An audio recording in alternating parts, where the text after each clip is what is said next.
I apologize. I was a little bit late, Hmm.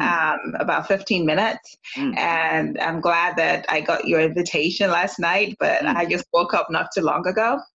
Um, I am the lady in Virginia that I've been corresponding with you via LinkedIn.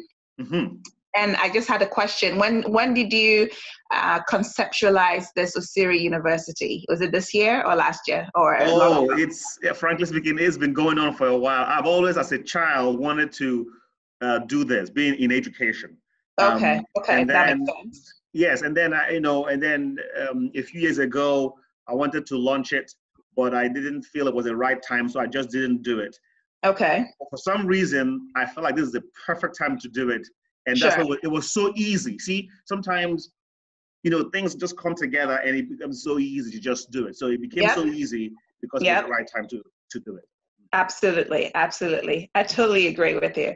And just like I mentioned in my last email, I actually was in Nebraska from '97 till for a while, Yes. and I'm glad that you have put this together. My question is, are there some African Americans? Were there some African Americans on this platform? Yes, of course. Brother Patel, for example, who chimed in. I mean, you must have missed his contribution. He's from New York. Okay, He's still online right now. And okay. I'm actually. He had mentioned that he would develop a course on hip hop for us, but I know he's gotten really busy. So I'm still trying to wring his arm to make sure that he develops that course for us. Because we see that's what we need to do. We need to develop a course like that and Right. share with all Africans all over the world. And then African Absolutely. Americans also need to be taking a course on deep African culture. So we are learning Oh from yeah. each other. Hmm. Oh yeah. Yes. Oh yeah. So my experience when I came to the US for the Hmm. first time in '97 was you know, back home in Nigeria, I had no history lesson Hmm. in primary school or secondary school. That's right. So I had no idea what slavery, what colonialism, I had no idea what any of those were until I got to the US at That's right. 17.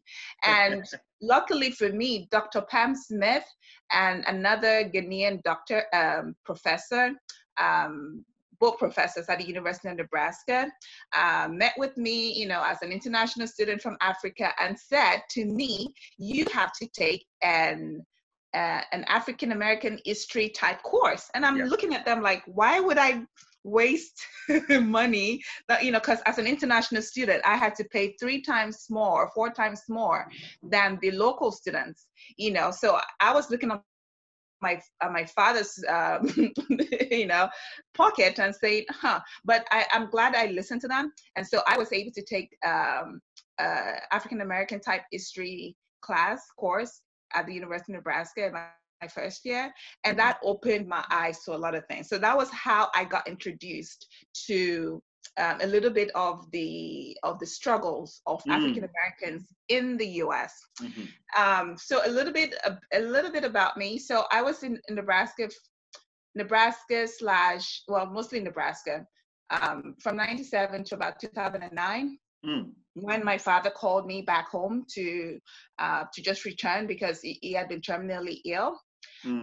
But so I moved back to Nigeria, and I decided to.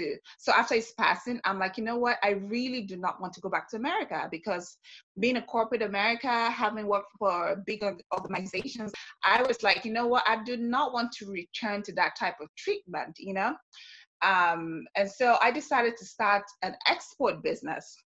And in trying to build that business, which had to do with providing shea butter to the veterinary industry in America, I started calling corporations, or in the U.S. So before I left the U.S., I had actually engaged two corporations in the U.S. Within the veterinary industry that had actually started incorporating shea butter into their product formulation. So I said, huh. Nigeria has a lot of shea butter. West Africa has a lot of shea butter. So I try to do that. That didn't work. I tried to raise funds. That didn't work. Eventually, I tried to get into just raw agro commodities like cashew and sesame and ginger and all of that. but cut the long story short, this new era, this new season that we are in terms of that brought, that emanated from George Floyd's murder. I'm glad it has been a global solidarity, especially from the Black diaspora. And I think it's important that African Americans, Africans in diaspora, and Africans realize that our struggles are intertwined. Internationalism and Pan-Africanism has been and will continue to be essential for the success of all revolutionary struggles across the world for Blacks.